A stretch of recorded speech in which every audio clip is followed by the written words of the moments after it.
ऐसो पंचरणमो यारो सव पावपणासनो मंगलाणम च सव्यसिम परमम होई मंगलम।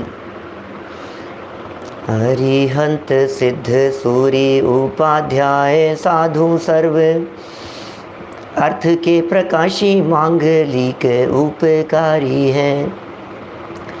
तिनको स्वरूप जान रागते भई जो भक्ति काय को नवाई स्तुति को उचारी है।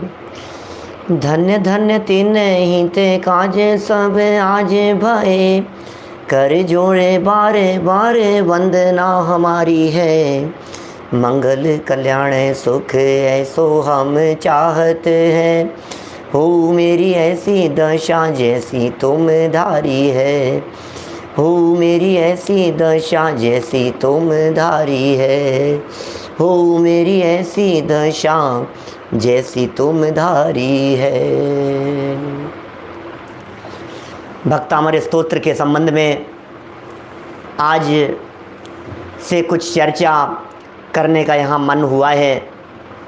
सभी आत्मार्थी लोग इस भक्तामर स्तोत्र की चर्चा को सुनने के लिए लालायित हैं, रुचिवंत प्रसन्न चित्त हैं। दुनिया का किसी भी क्षेत्र का रहने वाला जैन हो, भक्तामर स्तोत्र से अपरिचित हो ऐसा तो हो ही नहीं सकता। किसी भी जैनियों के पक्ष को मानने वाला हो, वो भक्तामर स्तोत्र का नाम नहीं जानता हो, भक्तामर स्तोत्र के प्रति उसका भाव नहीं बने, ऐसा हो नहीं सकता।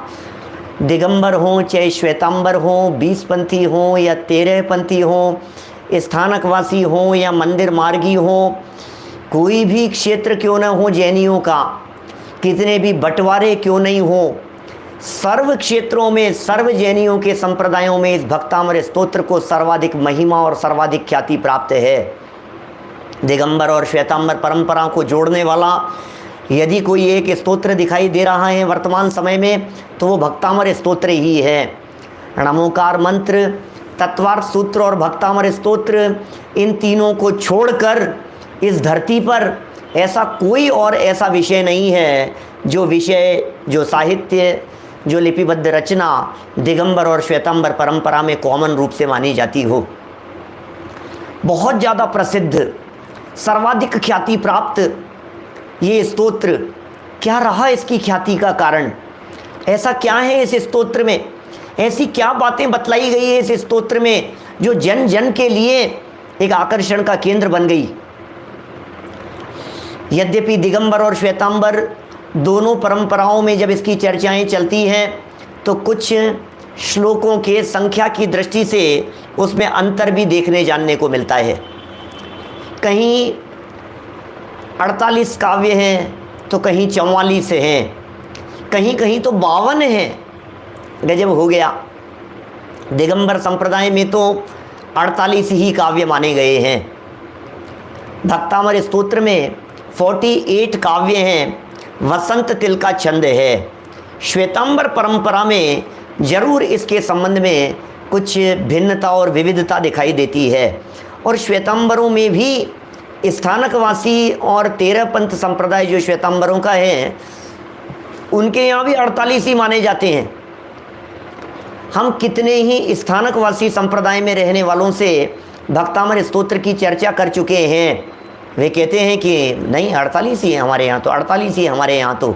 लेकिन जो श्वेतांबरों में मूर्ति पूजक संप्रदाय है उनके यहाँ 48 माने जाते हैं, 44 काव्य माने जा रहे हैं। 4 काव्य वे बीच में नहीं मानते, उन्हें स्वीकार नहीं करते। वे 4 काव्य हैं अष्ट प्रातिहार्यों में से 4 को स्वीकार करने वाले और 4 को न स्वीकार करने वाली, ऐसी चर्चाएं हैं। माने भक्तामर स्तोत्र के 48 काव्य और उन 48 काव्य में से बीच में 8 काव्य ऐसे आए हैं जो तीर्थंकर परमात्माओं के स्तुति करते समय अष्ट प्रातिहार्यों की चर्चा करने वाले हैं। अष्ट प्रातिहार्यों की चर्चा करने वाले वे श्लोक 8 श्लोक हैं लेकिन श्वेतांबरों का एक मूर्ति पूजक संप्रदाय उनमें से 4 को मानता है और 4 को नहीं मानता है, स्वीकार नहीं करता है। इसलिए उनके यहाँ 44 रह गए हैं। लेकिन कोई कारण समझ में नहीं आता है कि आखिर ये 44 क्यों रह गए, क्योंकि प्रातिहारियों की संख्या तो उनके यहाँ भी 8 ही मानी गई है। दिव्य विटप पहुपन की वर्षा, दुंदुबी आसन वाणी सरसा, छत्र चमर भामंडल भारी, ये तो प्रातिहार्य मनहारी। यही 8 प्रातिहार्य श्वेतांबर संप्रदाय में, श्वेतांबरों के यहाँ भी स्वीकार किए गए हैं, माने गए हैं। इसलिए अच्छा 52 कौन मानते हैं? 52 का चक्कर तो कुछ इस तरह का मैंने सुना है कि 48 तो यही हैं, 4 काव्य को वे रिपीट करते हैं और रिपीट करके ये कहते हैं कि ये 48 की जगह 52 हो गए हैं। स्तोत्र की रचना मानतुंग आचार्य के माध्यम से की गई। अरे महान दिगंबर संत, ऐसे वीतरागी दिगंबर संत, जिन दिगंबर संतों के चरणों के नाखून की बराबरी करने में वर्तमान में कोई व्यक्ति समर्थ नहीं है। ऐसे वीतरागी संत, कोई व्यक्ति ऐसा नहीं है वर्तमान में, श्रावक तो धूल की बराबरी नहीं कर सकता है। विषया शावशाती तो निरारंभो परिग्रह, ज्ञान ध्यान तपो रक्त तपस्वी से प्रशस्यते। ज्ञान में, ध्यान में, तप में लीन रहने वाले, विषय और आशाओं से परे रहने वाले ऐसे वीतरागी संत कैसे होते हैं मुनिराज? कैसी वीतरागता होती है मुनिराजों की? विषयों की आशा नहीं जिनके, साम्य भाव धन रखते हैं, पंचेंद्रिय विषयों और वासनाओं से दूर रहते हैं। वीतरागी संत, 5 इंद्रियों के विषयों की वासनाएं नहीं होती है, किसी तरह की अपेक्षाएं नहीं होती है, किसी तरह की आकांक्षाएं नहीं होती है, किसी तरह की तमन्नाएं नहीं होती है। विषय वासनाएं और आकांक्षाओं से जो सदा काल के लिए दूर रहते हैं, परिग्रह से रहित हैं, आरंभ से रहित हैं, जगत के द्वंद्व फंद आरंभ और अड़चनों में उलझते नहीं हैं।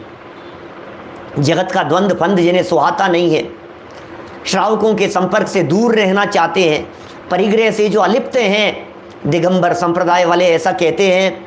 कई तरह की कथाएं मिलती है इस भक्तामर स्तोत्र के संदर्भ में, मानतुंगाचार्य के संदर्भ में। इतनी कथाएं, इतनी कहानियां हैं, मैं कहाँ तक आपको वर्णन करके बतलाऊं। बहुत बहुत चर्चाएं मिलती है।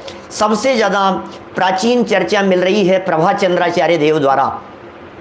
उनके द्वारा लिखा गया एक क्रियाकलाप नाम का ग्रंथ है और उसमें इस तरह की चर्चा मिलती है। और भी बहुत सारे आचार्यों ने, बहुत सारे कवियों ने इसकी चर्चाएं की है। मैं बहुत ज़्यादा कहानियाँ और कथाओं में तो आपको नहीं उलझाऊंगा, क्योंकि डिफरेंट टाइप की बातें आपको इसके संबंध में जानने सुनने को मिलेगी। दिगंबर संप्रदाय वाले ये कहते हैं कि ऐसी किंवदंती चलती है कि ये पहले श्वेतांबर हुआ करते थे। श्वेतांबर थे मानतुंगाचार्य, और इनके कुछ रोग हो गया। दिगंबर मुनिराज के समागम में आने के उपरांत, दिगंबर मुनिराज के समागम और सानिध्य में आने पर इनका रोग दूर हो गया, तो इन्हें दिगंबर मुनिराजों के प्रति बहुत बहुमान का भाव आया। बाद में दिगंबर मुनिराज से ही इन्होंने दीक्षा ले ली और फिर ये दिगंबर हो गए और फिर इनके द्वारा रचना हुई। ये दिगंबर संप्रदाय में कही जाने वाली कथा है। श्वेतांबर संप्रदाय में उल्टी बात कहते हैं। श्वेतांबर संप्रदाय वाले ये कहते हैं दिगंबर लोगों, ये पहले दिगंबर मुनि हुआ करते थे। पहले दिगंबर थे और बाद में ऐसा हुआ कि किसी श्राविका ने ऐसा कह दिया, ऐसा कहा किसी श्राविका ने इनसे कि तुम्हारे कमंडल में तो त्रस जीव उत्पन्न हो जाते हैं। ऐसा जान करके इन्होंने दिगंबरत्व छोड़ दिया और श्वेतांबरत्व स्वीकार कर लिया।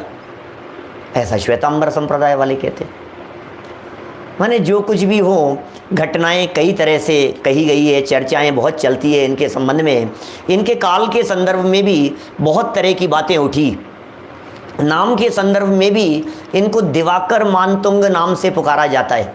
दिवाकर मानतुंग, दिवाकर शब्द तो दिवाकर कहते हैं दिन करने वाले सूर्य के समान। तो इन्होंने ऐसा गजब का काम किया, दिन करने वाले सूर्य के समान रहे। वो बचपन का नाम था इनका दिवाकर, और बाद में दीक्षा के पश्चात इनका नाम मानतुंग हो गया।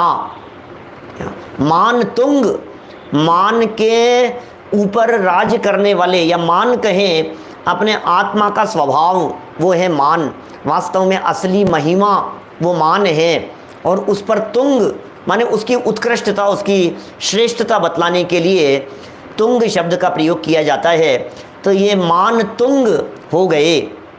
और यदि गजब की बात कहूँ, आत्मस्वरूप में निमग्न रहने वाले ये ऐसे वीतरागी संत थे जिन्होंने किसी भी प्रकार की अपने जीवन में रिद्धि का प्रयोग नहीं किया, रिद्धि का प्रयोग किया नहीं। और रिद्धियाँ तो हो जाती है, जीवन में प्रकट भी हो जाती है। कहानियाँ इनके संबंध में बहुत तरह की कही गई, इनके जन्म समय के संदर्भ में भी कई तरह की बातें हैं। मेरे सामने कई ऐसे उल्लेख हैं। इतिहासकार हुए हैं अपने यहाँ पंडित गौरी शंकर हीरालाल ओझा, अजमेर के बहुत बड़े शिलालेखकार, इतिहासकार रहे हैं। वे सिरोही का इतिहास नामक उनकी एक रचना है, उनकी एक कृति है सिरोही का इतिहास। उस रचना और उस कृति में वे मानतुंगाचार्य को राजा हर्ष के समकालीन बतलाते हैं। और राजा हर्ष का राज्याभिषेक हुआ ईस्वी सन 608 में, जो अभी सन 2022 चल रहा है। ये 608 में राजा हुए हर्ष, राजा हर्ष। तो उस हर्ष के समकालीन वे उसे बतलाते हैं। उसके पश्चात आर्यभट्ट हुए, आर्यभट्ट कलशधर ज्योतिषाचार्य, वो तो ज्योतिषाचार्य थे।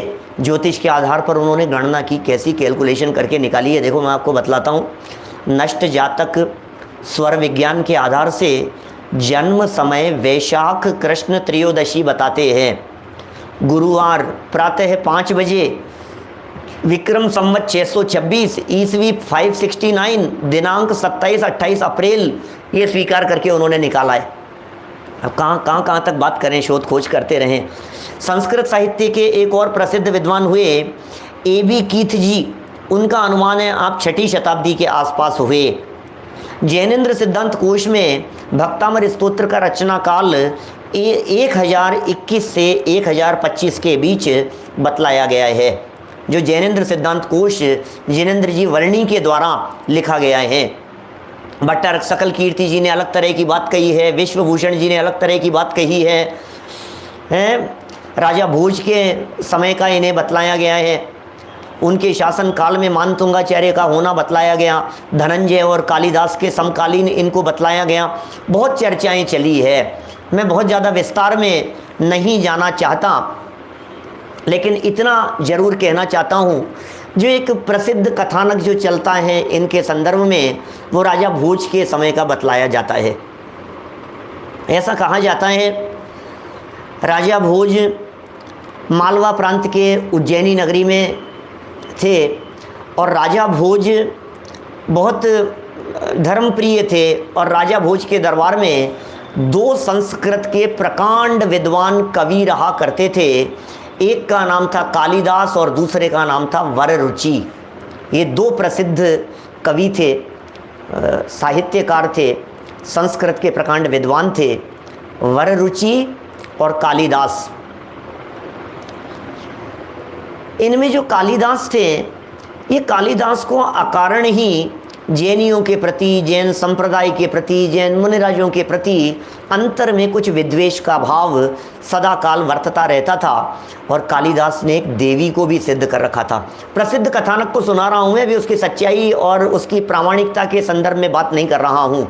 कथानक कितना प्रामाणिक है या नहीं है, अभी उसकी चर्चा करेंगे अपन। उसकी प्रामाणिकता के बारे में मैं नहीं कह रहा हूँ, लेकिन जो मिलती है किंवदंती, जो चर्चा और प्रसंग मिल रहा है शास्त्रों में, वर्तमान समय में प्रचलित है, उसका भी ज्ञान कराना और उसका उल्लेख कराना मैं आज इस प्रसंग में उपयोगी समझता हूँ। कालिदास ने कालिका देवी को सिद्ध किया हुआ था, वचन सिद्धि कर रखी थी, और उस कालिका देवी ने प्रसन्न होकर के कहा कि मांगो क्या मांगते हो। तो इसने कहा कि बस मुझे तो वचन सिद्धि हो, और जिस समय मैं किसी संकट के काल में हूँ उस समय तुम्हें याद करूँ तो तुम दौड़ी चली आओ। बस ये बात कहाँ की है? धार नगरी के पास की बात है। ये धारा नगरी भोपाल के पास में, तो इनके स्थल भी बनाया गया है। वो कुछ कीर्ति स्थल कह सकते हैं उन्हें, स्मृति स्थल कह सकते हैं। वहाँ उनकी चरण पादुकाएँ मौजूद है। हम जब भोपाल हमारा 2003 में 10 लक्षण पर्व था, उस समय हम उस स्थान पर जा कर के आए थे, वहाँ दर्शन करके आए थे चरण चिन्ह के। तो देखिए, मैं तो एक बात कह रहा हूँ, यहाँ भोजपुर, भोपाल के पास में, भोपाल में ही है शायद भोजपुर, राजा के पास में सेठ सुदत्त अपने पुत्र को लेकर के किसी काम से गए हुए थे। सेठ सुदत्त अपने पुत्र मनोहर को लेकर राजा भोज के दरबार में गए थे, अपने ही प्रसंग से गए थे। और राजा भोज ने उनसे पूछ लिया कि तुम्हारा पुत्र क्या कर रहा है, अभी क्या पढ़ाई पढ़ता है, क्या करता है। और सेठ जी ने कह दिया कि महाराज वैसे तो विशेष कुछ नहीं, लेकिन अभी ये जो है ये नाम माला के श्लोकों को याद कर रहा है। राजा तो अभ्यासी था, तो राजा भोज ने तुरंत कहा कि नाम माला का नाम तो मैंने सुना नहीं, ये नाम माला किसकी रचना है, ये नाम माला कहाँ से आ गई है, ये नाम माला में कौन से श्लोक हैं। तो तुरंत उसने ये कह दिया, ये तो धनंजय कवि की रचना है। बोले कौन है? बोले महाराज आप ही के नगर में रहते हैं, धनंजय नाम के कवि हैं, बहुत विद्वान हैं, ज्ञानी हैं, और उन्होंने एक नाम माला नाम का ग्रंथ लिखा है, उसके बहुत सुंदर श्लोक हैं, और उसके श्लोक ये अभी याद करना प्रारंभ किया, कुछ श्लोक इसने बालक ने याद किए हैं। राजा बड़ा आश्चर्यचकित हुआ, ये कौन से श्लोक हैं? अच्छा, वो कालिदास सुन रहे थे सारी बात को, कालिदास को सुनकर के आश्चर्य हुआ, कैसी बात करते हो आप, नाम माला कौन सा ग्रंथ है महाराज, इनके पास में कौन से ग्रंथ होंगे, मतलब बणियों के पास में भी कोई ग्रंथ है क्या, ये तो ब्राह्मणों की है सारी विद्या, तो संस्कृत व्याकरण न्याय ये पढ़ना पढ़ाना ये तो ब्राह्मणों का काम है, ये बणिये लोग, ये वैश्य लोग, ये व्यापारी वर्ग, ये क्या पढ़ते पढ़ाते होंगे। राजा के निवेदन करने पर धनंजय कवि को बुलाया गया। धनंजय कवि सामने आ गए। जब धनंजय कवि सामने आए और धनंजय से पूछा कि ये किसकी रचनाएं हैं, तो धनंजय ने कहा महाराज कुछ समय पहले ही मैंने जिनेंद्र देव की भक्ति से प्रेरित होकर के ये नाम माला के कुछ श्लोकों की रचना की है। तो कालिदास तो चिढ़ गए बहुत ज़्यादा, बोले महाराज ये कोई यहाँ दिगंबर साधु हैं, उनका भक्त है, ये उनका शिष्य है, मैं इसको क्या बतलाऊँ, इसको क्या सिखाऊँ, इससे क्या बात करूँ, मैं इसको क्या तर्क दूँ मैं, ये तो हमारे द्वारा लिखा गया ये नाम का कुछ ग्रंथ है, नाम माला तो नहीं।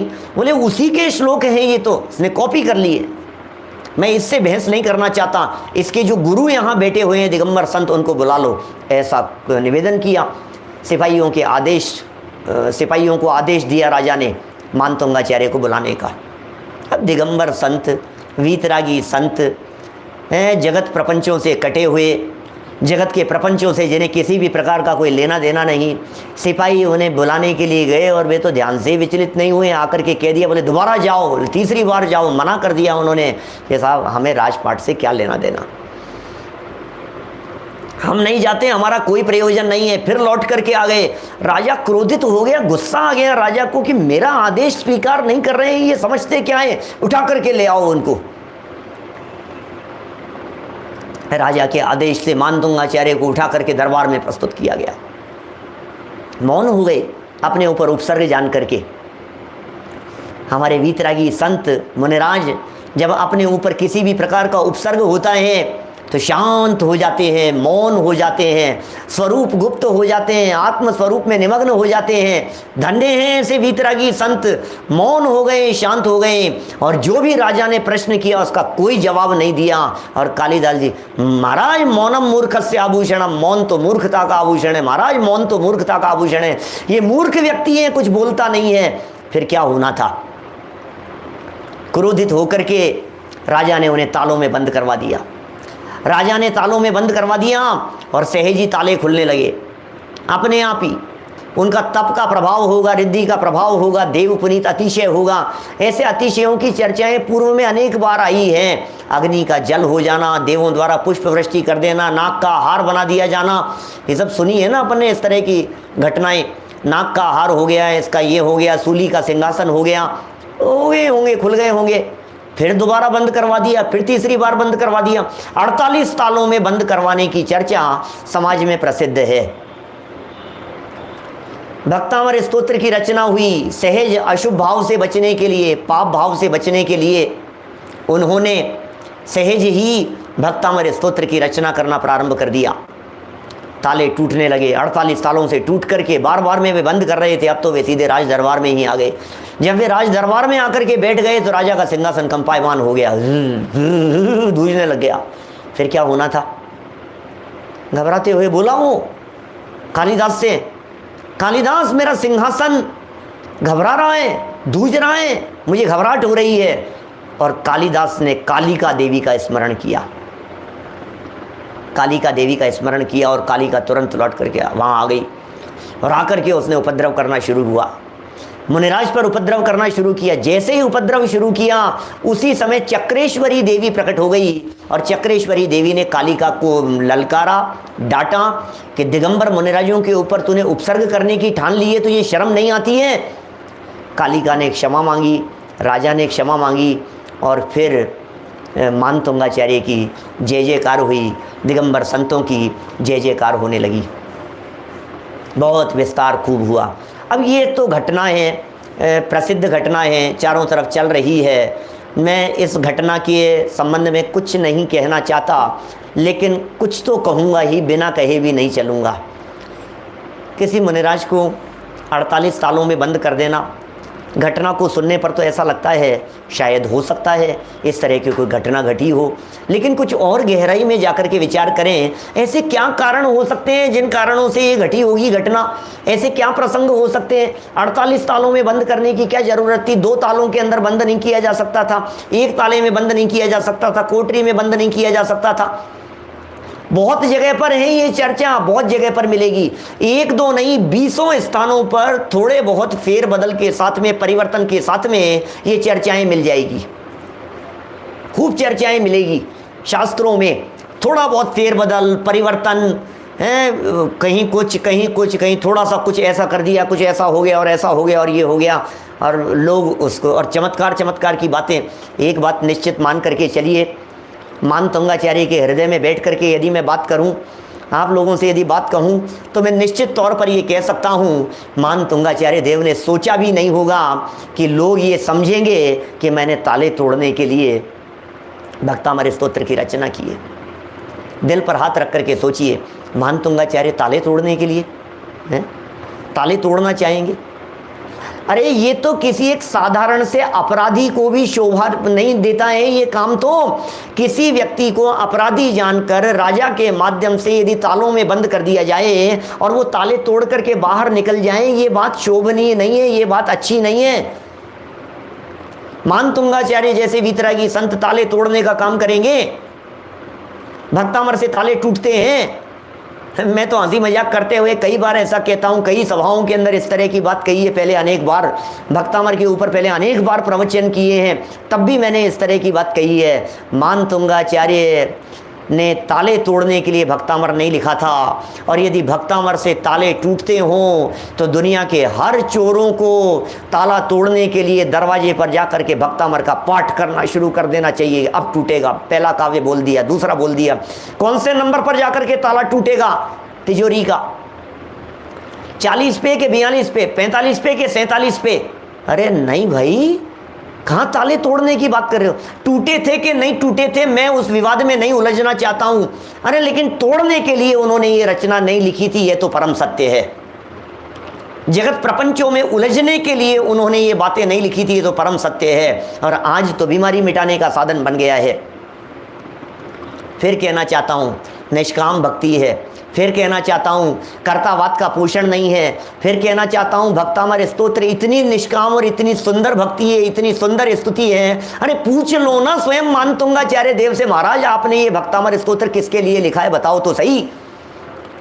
दुनिया में कोई भी व्यक्ति जब किसी रचना को लिखता है तो उस रचना को लिखने का प्रयोजन उस रचना में अवश्य होता है। समय सार ग्रंथ पढ़ें आप, समय सार में समय सार को लिखने का प्रयोजन मिल जाएगा। नियम सार पढ़ें, नियम सार में आपको नियम सार लिखने का प्रयोजन मिल जाएगा। गोमट सार पढ़ें, छेड़ाला पढ़ें। क्यों लिख रहे हैं ये? कोई भी व्यक्ति हो, हर व्यक्ति जो भी एक लेखक है अपनी बात तो लिखता ही है ना। पूछो ना मानतुंगाचार्य देव से जाकर के, हे मानतुंग स्वामी, हे मानतुंग आचार्य देव, मुझे एक बात का जवाब दे दीजिए कि क्या जवाब चाहते हो कि आपने भक्तामर स्तोत्र कौन सी बीमारी को मिटाने के लिए लिखा था। अरे उन्होंने तो बीमारी को मिटाने के लिए लिखा था और इसके नाम पर नई बीमारी चालू हो जाएगी, ऐसा तो उन्होंने सोचा भी नहीं था। बीमारी मिटाने के लिए लिखा था ना, जन्म जरा मरण की बीमारी मिटाने के लिए लिखा था, भवाताप मिटाने के लिए लिखा था, संसार रोग मिटाने के लिए लिखा था। क्या किस लिए लिखा था उन्होंने? भक्तामर स्तोत्र गवाह हैं इस बात का। खोल करके देखिए भक्तामर स्तोत्र को, खोल करके देखिए जरा, उसमें एक श्लोक ऐसा बतलाइए जिस श्लोक में उन्होंने कर्तावाद का पोषण किया हो, जिसमें उन्होंने किया हो कि आदिनाथ भगवान आप उतर करके मेरे सामने आ जाइए। पंचम काल के संत थे मानतुंगाचार्य देव, निष्काम भक्ति की है, भक्ति साहित्य में उत्कृष्ट कोटि का है ये। क्या समाज में भक्तामर के 48 काव्यों को 48 नई नई कहानियों से जोड़ दिया गया, उनके लिए रिद्धि मंत्र बना दिए गए। भक्तामर स्तोत्र अपने आप में एक मंत्र है, एक मंत्र है भक्तामर स्तोत्र। समाज में भक्तामर के नाम पर अखंड पाठ होने लग गए, अखंड दीपक जलने लग गए। 48 काव्यों के लिए 48 दीपकों से आरतियां होने लग गई और एक एक श्लोक के ऊपर 48 लोग मिलकर के आरती उतारते हुए भक्तामर स्तोत्र को न मालूम क्या क्या समर्पित करने लगे।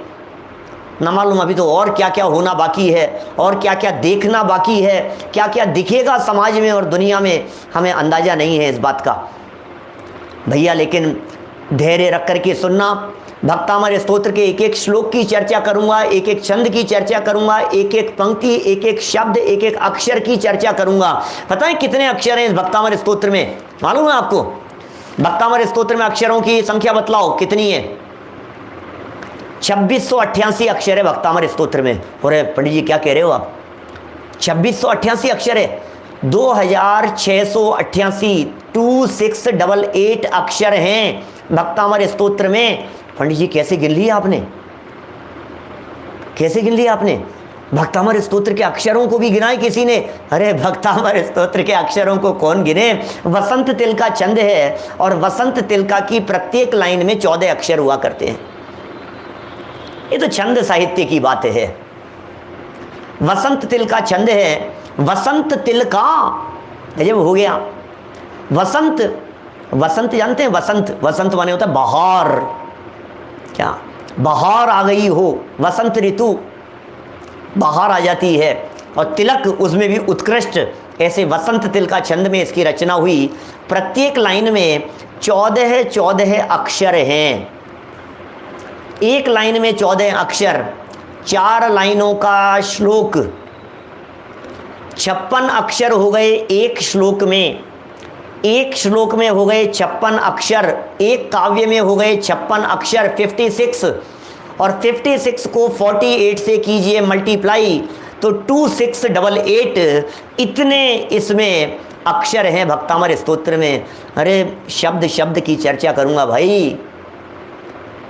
क्या रोजाना नियमित सुनोगे तो एक एक छोड़ना नहीं, पूरा बीच में यदि आपने छोड़ दिया तो मर्म समझ में नहीं आएगा। मंत्रों की चर्चा भी करूंगा, शक्तियों की चर्चा भी करूंगा, भक्तामर की सामर्थ्य की चर्चा भी करूंगा, भक्तामर की पावर भी बतलाऊंगा आपको कि क्या पावर है भक्तामर स्तोत्र में, भक्तामर स्तोत्र को पढ़ने से क्या लाभ मिलेगा उसकी चर्चा भी करूंगा। अरे पंडित जी रात में पढ़ना चाहिए कि दिन में पढ़ना चाहिए भक्तामर स्तोत्र को? हैं रात में चला रहे हैं आपके सामने, ये प्रश्न उठना ही नहीं चाहिए कि भक्तामर स्तोत्र को रात में पढ़ना चाहिए या दिन में पढ़ना चाहिए। मैं आपसे पूछना चाहता हूं डॉक्टर के पास में दिन में जाना चाहिए कि रात में जाना चाहिए? अरे जब तकलीफ हो तब पढ़ो, परिणामों की विशुद्धि के लिए पढ़ो, परिणामों की निर्मलता के लिए पढ़ो, जब पढ़ना हो तब पढ़ो, लेकिन निष्काम भक्ति होनी चाहिए।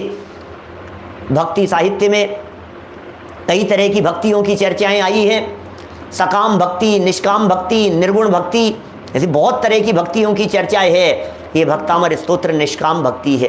भक्ति साहित्य में निष्काम भक्ति को सर्वश्रेष्ठ भक्ति माना गया है, सर्वोत्कृष्ट भक्ति माना गया है। निष्काम, कोई कामना नहीं है, कोई तमन्ना नहीं है। अरे भगवान के भक्त बन करके आओ, भिखारी बन करके मत आओ भगवान के सामने। भक्तामर स्तोत्र का पाठ करो, भक्तामर स्तोत्र की स्तुति पढ़ो, निर्वांचक वृत्ति से पढ़ो, तमन्ना से मत पढ़ो, इच्छाएं रख रख करके मत पढ़ो, आकांक्षाओं से मत पढ़ो, निर्विकल्प होकर के पढ़ो, सहज मंद कषाय भाव से पढ़ो। आदिनाथ भगवान की स्तुति है, आदिनाथ भगवान की स्तुति है। ये सुनो सुनो सुनो, आदिनाथ भगवान की क्या स्तुति है। महान तुंगाचार्य देव ने तो समस्त तीर्थंकरों की स्तुति लिखा है। महान तुंगाचार्य देव ने तो तीर्थंकरों की स्तुति लिखी है। 2 शब्द इसमें आ गए पहले और दूसरे श्लोक में। यदि उन 2 शब्दों को गौण कर दिया जाए, दो अक्षरों को गौण कर दिया जाए, तो पूरा का पूरा 48 काव्यों का ये भक्तामर स्तोत्र 24 तीर्थंकरों पर लागू होता है, त्रिकालवर्ती तीर्थंकरों पर लागू होता है, 3-24 पर लागू होता है। अरे 30-24 पर लागू होता है भाई साहब, क्या 30-24 पर लागू होता है। युगम युगादा, युगम युगादौ, युगम युगादौ, युग की आदि में पहला शब्द, युग की आदि में, युग की आदि में जो तीर्थंकर हुए हैं, युग की आदि में होने वाले तीर्थंकरों की चर्चा करने वाला होने से युगम युगादौ पहले तीर्थंकर की बात, ऋषभदेव स्वामी की बात सामने आती है।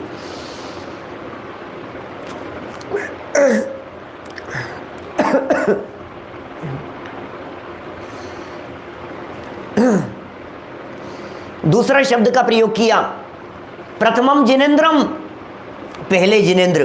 प्रथमम कौन? पहले तीर्थंकर, पहले तीर्थंकर। इस तरह से युग की आदि और प्रथमम जिनेन्द्रम, इन 2 शब्दों से ऐसा लगता है कि ये तीर्थंकर ऋषभदेव स्वामी आदिनाथ भगवान की स्तुति और आदिनाथ भगवान का स्तोत्र होना चाहिए। इसका नाम भी आदिनाथ स्तोत्र पड़ गया, इसका नाम ऋषभदेव स्तोत्र पड़ गया। भक्तामर स्तोत्र कहो, ऋषभदेव स्तोत्र कहो, आदिनाथ स्तुति कहो, सब कॉमन है, कोई बाधा नहीं है, किसी भी नाम से पुकारा जा सकता है इसे। लेकिन मैं इसका दूसरे प्रकार से अर्थ करूं, युगम युगादौ का, प्रत्येक तीर्थंकर अपने युग के प्रथम ही होते हैं।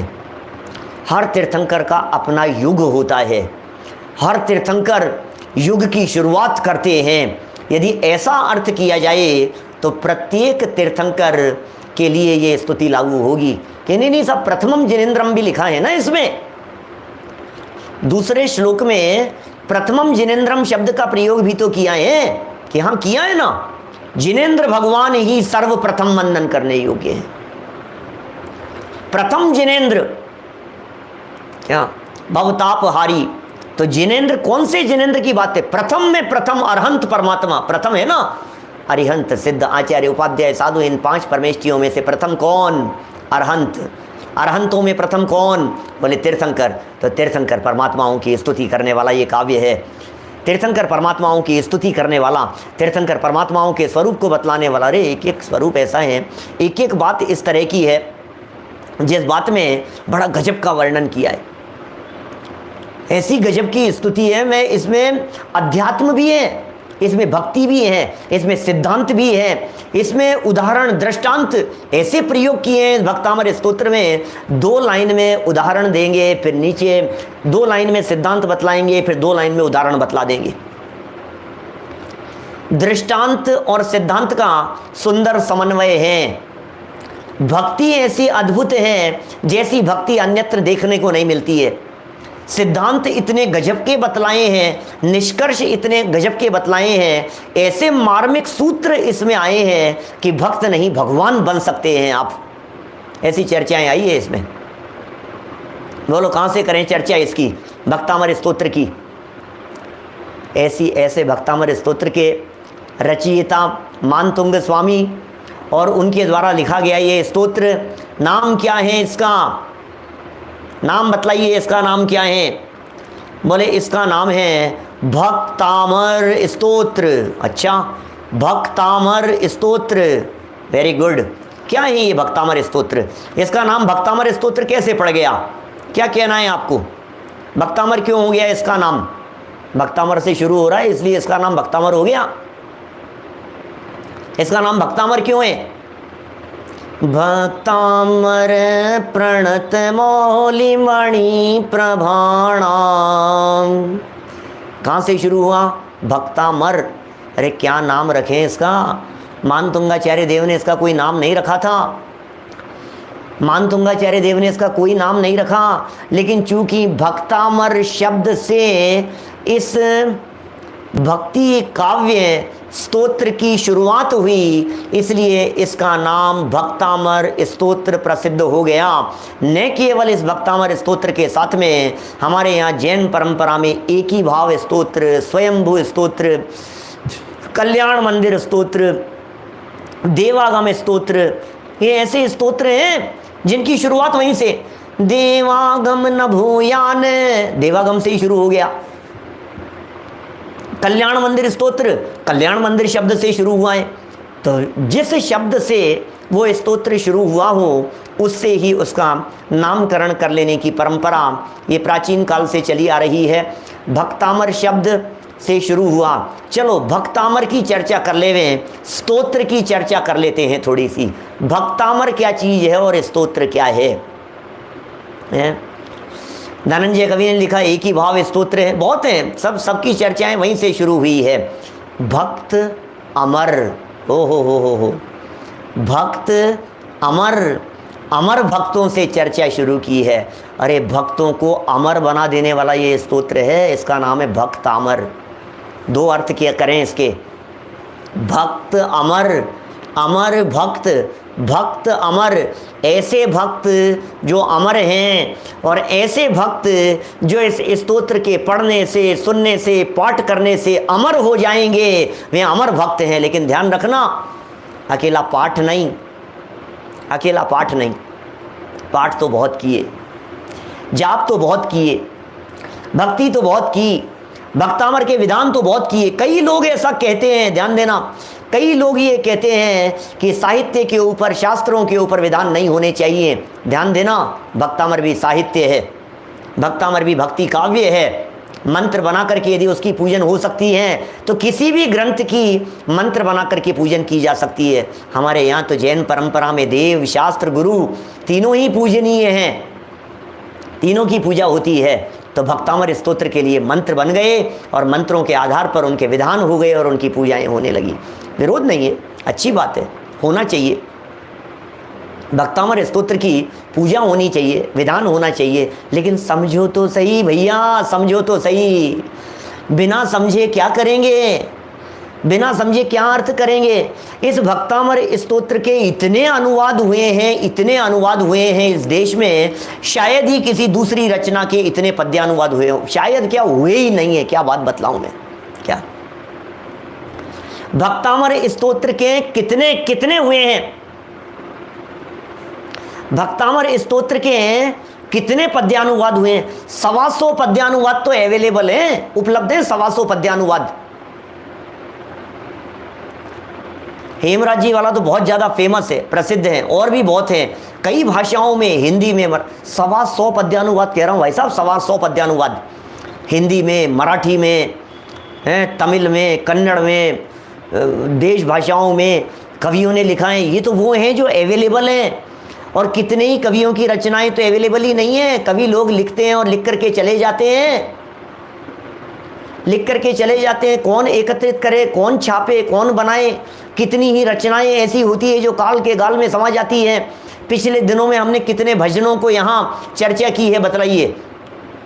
कितने भजनों पर हमने चर्चाएं की हैं आपके बीच में, भजनों के अर्थ बतलाए हैं। काल के गाल में समा जाते हैं, प्रकाशित नहीं होते हैं, छपते नहीं हैं, रिकॉर्डिंग्स नहीं होती हैं, प्रकाश में नहीं आते हैं, लेखक लिख करके चले जाते हैं। जैसी 12 भावना रचना है ना, 12 भावना तो प्रत्येक कवि की स्वतंत्र रचनाएं हैं, लेकिन भक्तामर स्तोत्र स्वतंत्र रचना नहीं है। भक्तामर स्तोत्र तो भक्ति काव्य है, प्रभु की भक्ति है, 3 लोक के नाथ की भक्ति है, त्रिलोकी नाथ की भक्ति है। हे तीर्थंकर परमात्मा, आप कैसे हैं, आपका क्या स्वरूप है, उसकी यथार्थ भक्ति, यथार्थ चित्रण। भक्ति में क्या होता है? उपमाएं होती है, अलंकारिक भाषा होती है। एक जगह तो ऐसा प्रयोग किया समंत भद्र स्वामी ने कि प्रभु आपकी भक्ति करने में कोई समर्थ नहीं है। यहाँ भी मानतुंगाचार्य देव लघुता प्रदर्शित करने वाले हैं। यहाँ भी मानतुंगाचार्य देव कहेंगे ये बात कि प्रभु मैं क्या करूँ आपकी भक्ति, त्वम तद्भक्ति रेव मुखरी कुरुते बलान माम, ये कहेंगे अल्प श्रुतम श्रुतवताम परिहास धाम है त्वद्भक्ति रेव मुखरी कुरुते बलान माम। हे प्रभु, हे जनेन्द्र देव, आपकी भक्ति मैं क्या करूँगा, नाच न जाने आंगन टेढ़ा जैसी बात है भाई साहब।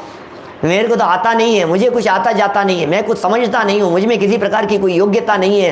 प्रभु, आपकी भक्ति को देख करके बस रचना करने के लिए प्रयत्नशील हो गया हूँ। पता है समंत भद्राचार्य देव क्या कहते हैं? समंत भद्राचार्य भक्ति साहित्य के जनक हैं, स्तोत्र साहित्य के। कैसे स्तोत्र हुआ करते थे जरा देखिए तो सही। स्तुति किसे कहते हैं? भक्तामर स्तोत्र। स्तोत्र माने स्तुति। स्तुति वो होती है जो निष्काम होती है, निष्काम भक्ति को स्तुति कहते हैं। स्तोत्र है ये, स्तुति है ये भक्तामर स्तोत्र। स्तोत्र नहीं, स्तोत्र, स्त्रोत नहीं, त्रै बीच में नहीं है, तय बीच में है। स्तोत्र, स्तुति, भक्तामर स्तोत्र, ये स्तुति है, ये स्तुति काव्य है, स्तुति की गई है। मैं समंत भद्राचार्य देव की बात आपको कह रहा था। समंत भद्र स्वामी ऐसी बात कहते हैं, वे लिखते हैं, समंत भद्राचार्य देव, प्रभु आपकी स्तुति हो ही नहीं सकती, आपका गुणानुवाद हो ही नहीं सकता। कौन करे आपका गुणानुवाद, कैसे करें आपका गुणानुवाद? It is impossible. क्यों? क्योंकि प्रभु आप में गुण तो अनंत हैं, आप में तो अनंत गुण हैं, आप में तो अनंत शक्तियां हैं प्रभु। आपकी योग्यताओं का तो क्या कहना प्रभु, आप तो अनंत गुणों से संपन्न हो प्रभु, अनंत गुणवान हो प्रभु आप तो, और मैं थोड़े बहुत गुणों से आपकी पूजन कर रहा हूँ प्रभु, थोड़े बहुत गुणों से मैं आपकी पूजन कर रहा हूँ। अरे क्या करेंगे प्रभु, क्या करेंगे आपकी स्तुति। गुण थोड़े हों और विस्तार से कहा जाए उसे स्तुति कहा जाता है, और गुण एक्चुअल में जितने हों उससे थोड़े कहा जाए उसे क्या स्तुति कह करके पुकारें। लेकिन समाज में आज स्तुति हो रही है भक्तामर स्तोत्र के नाम पर। क्या चल रहा है आज इस भक्तामर स्तोत्र के नाम पर, क्या चल रहा है? सच कह रहा हूं, दीपकों से आरती के अलावा कुछ नहीं हो रहा है। मैं किसी का विरोधी नहीं हूं, लेकिन मैं सिर्फ ये कहना चाहता हूं कि मात्र दीपक से आरती उतार लेना ही पर्याप्त है। क्या भक्तामर को पढ़ोगे नहीं? कि साहब पढ़ा तो है ना हमने, कि अर्थ नहीं समझोगे? मैं ऐसे लोग हैं मेरे परिचय में जिन्होंने अपने जीवन में 100 बार से ज़्यादा भक्तामर विधान किया होगा, लेकिन यदि उनसे भक्तामर स्तोत्र के श्लोकों का अर्थ पूछा जाए तो शायद ही समर्थ हो सके। अरे अर्थ भी कदाचित बतला देवे, लेकिन यदि उनसे ये पूछा जाए कि भक्तामर के इस श्लोक का रहस्य क्या है तो बतलाइए, मान तुंगाचार्य श्लोक के माध्यम से क्या कहना चाहते हैं तो वो बतलाइए। असली स्तुति है। कई श्लोक तो ऐसे हैं जिसमें स्तुति तो आदिनाथ भगवान की गई है, लेकिन उस श्लोक को यदि निश्चय की प्रमुखता से पर्यायों को गौण करके यदि उस स्तोत्र को देखा जाए तो आपको ऐसा समझ में आएगा कि भगवान आत्मा की स्तुति है, कारण परमात्मा की स्तुति है, त्रिलोकीनाथ की स्तुति की गई है। क्या ऐसी स्तुति है? अखंड पाठ होते हैं जगह जगह, मुझे समझ में नहीं आता अखंड पाठ क्या चीज़ होती है। अखंड पाठ क्या होता है? आप लोग जानते हैं कि अखंड पाठ क्या होता है? हाँ साहब, अखंड, भक्तामर अखंड, भक्तामर अखंड। भक्तामर का अखंड पाठ? कौन अखंड है? पाठ अखंड हैं, हम तो खंड खंड हो गए, ड्यूटी लग गई, नंबर लग गए, ये बोलेगा फिर वो बोलेगा। भैया 2 घंटे तुम रात का समय थोड़ा सा 12 से 4 का समय है ना, वो थोड़ा सा टिपिकल रहता है, उस समय की ड्यूटी लगाओ। 4 आदमी चाहिए हमारे को रात को 12 से 4 बोलने के लिए। 11 बजे तक ये, 3 बजे तक वो, 2 बजे तक ये, उसके बाद ये, उसके बाद ये। जिसने अखंड पाठ रचाया है वो तो खंड खंड होकर के चला गया, और फल चाहता है अखंड पाठ का। कि तुमने अखंड बोला था क्या जो अखंड पाठ का फल चाहते हो तुम?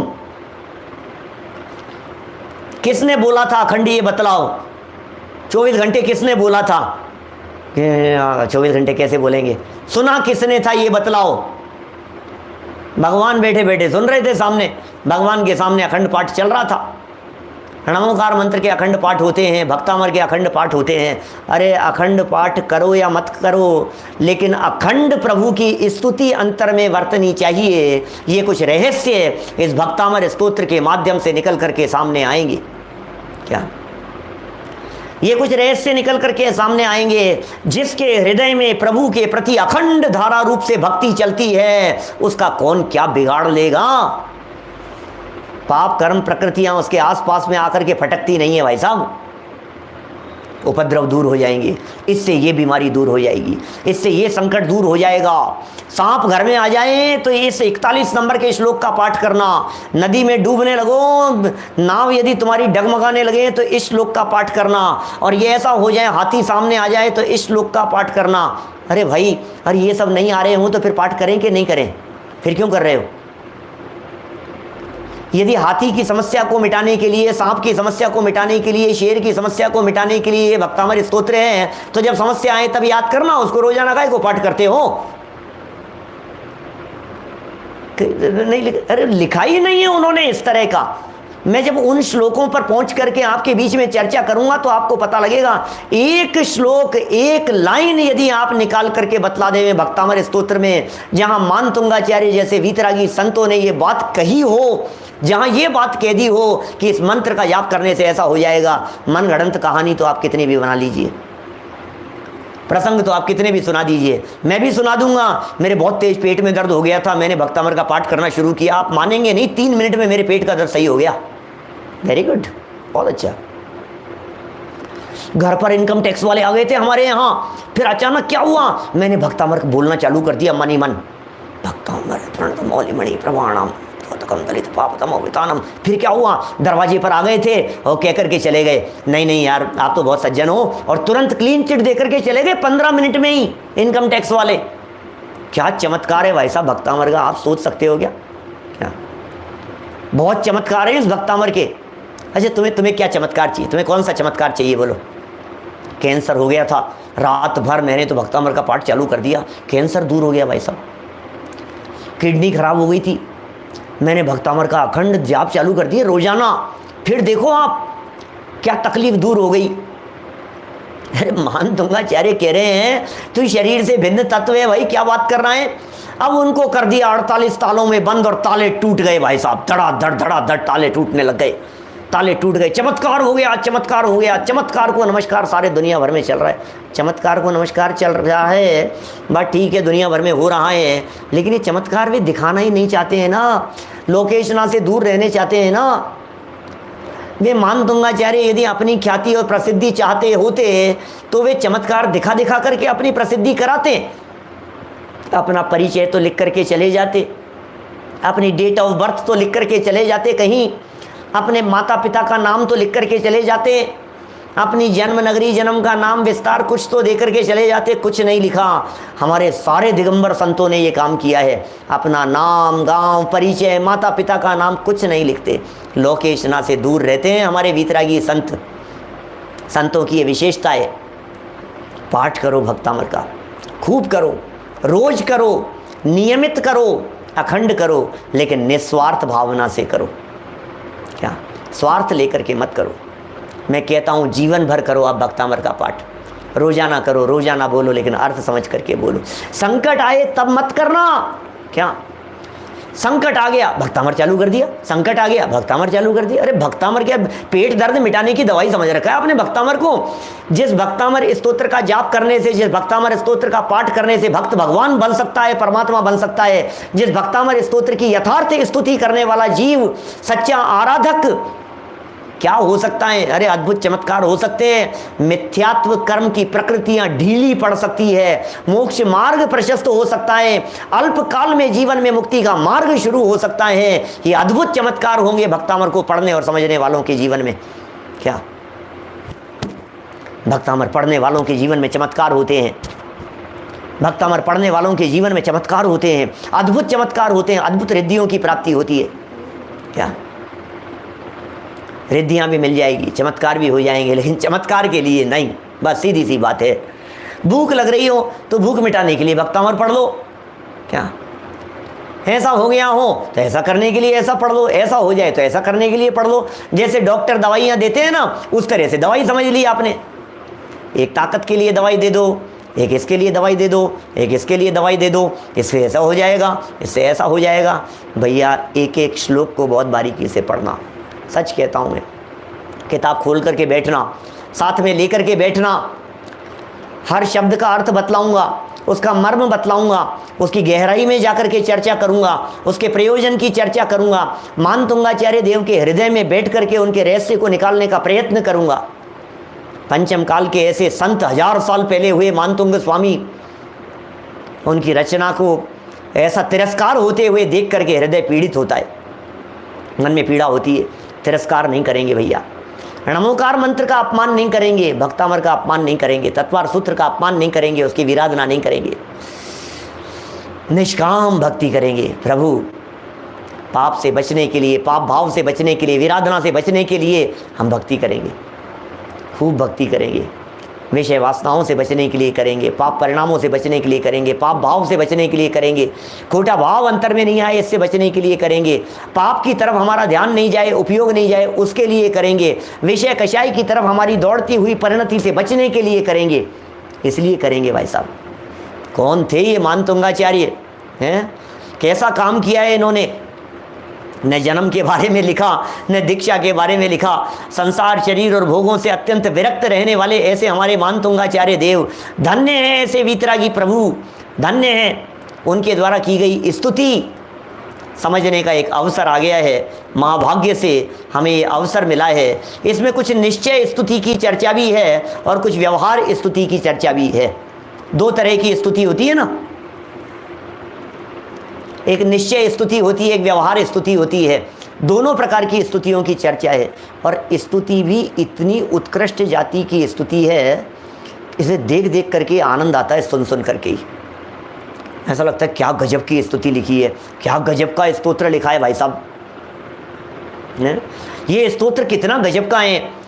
सिंह, हाथी, सर्प आदि के जो उपद्रवों की चर्चा की है, उन शब्दों को यदि आप ध्यान से देखेंगे तो आपको पता लगेगा इनको दूर करने के लिए उन्होंने कुछ भी नहीं लिखा है और इतने शब्दों के प्रयोग वहाँ जरूर मिलेंगे। भयम भी वे अपने आप ही भाग जाते हैं, अपने आप ही छूट जाते हैं, अपने आप ही दूर हो जाते हैं, इस तरह की चर्चाएँ उसमें ज़रूर आई है। बस इतना ही निवेदन करना चाहता हूँ। भक्तामर स्तोत्र से रिलेटेड कोई भी पुस्तक यदि आपको कहीं भी मिलती हो, सिर्फ़ और सिर्फ उसमें भक्तामर के श्लोक को देखिए, सिर्फ भक्तामर के श्लोक को देखिए। किताब खोलिए, किताब लेकर के बैठिए, हमारे पास में आकर के बैठिए, नियमित बैठिए।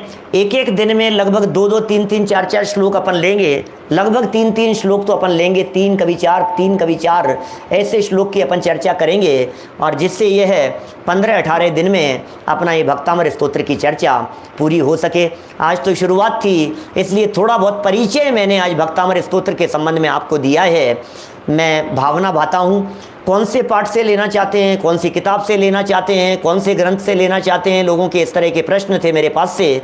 मैं ये कहना चाहता हूँ किसी भी किताब से, किसी भी जिनवाणी से, जहाँ आपको मिलता हो, जिस जगह पर मिलता हो, लेकिन अर्थ संस्कृत का हम बतलाएंगे, देखना जरा मिला करके देख लेना, आप कहीं भी आपको वही अर्थ मिलेगा। कुछ दिनों तक भक्तामर स्तोत्र की चर्चा कर लेने के उपरांत 16 अक्टूबर 2022 से रत्नकरण श्रावकाचार्य ग्रंथ की हम शुरुआत करेंगे, वो भी नियमित चलेगा।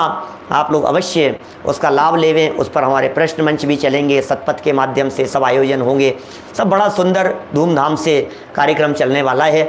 तो जितना मैंने कहा है अन्यथा अर्थ नहीं लेना, इधर उधर नहीं समझना, बातों को इधर उधर घुमाना फिराना नहीं, सीधी सटीक बात मानतुंगाचार्य देव के शब्दों में, उन्हीं के भाव, उन्हीं की शैली में, उन्हीं की स्टाइल में, उन्हीं के मूल शब्दों को लेते हुए, किसी पद्यानुवाद का सहारा नहीं लेते हुए डायरेक्ट उन शब्दों से ही हम चर्चा करेंगे।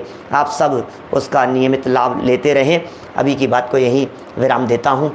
जनवाणी स्तुति। जावाणी के ज्ञान ते सूझे लोकालोक, सोवाणी मस्तक नमो सदा देत हूँ ढोक, सदा देत हूँ ढोक। ओम हरिहंताणम नमो सिद्धाणम नमो आयर्याणम नमो वज्रायणम नमो सावणम